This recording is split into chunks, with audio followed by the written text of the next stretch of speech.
Naka-experience na ba ang isang Erison na masaktan? Oo naman, ma. Lahat naman tayo. Pwede mo ikwento? Iniwan ako sa ere iniwan ako sa ere nung kailangan ko siya. Nagkaroon kami ng gap. So, Nung panahon na yon, iniwan when you ako. needed When her I needed the her the most, iniwan ako. I can't say na I was there 100% para sa kanya din kasi sobrang time. Hindi mo sasabihin yun sa Ere. Wala na tayo bukas! Maano ba? Ay, Sasabihin live nga pala to. ito video call.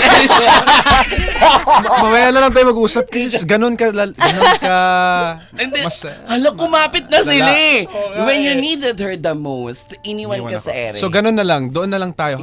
I'm just focusing now to be a better man. So, yun muna, establish muna sarili ko, establish everything that I am. So, para when the time comes, yung babaeng mamahalin ko man, maging masaya. Masaya siya. Okay,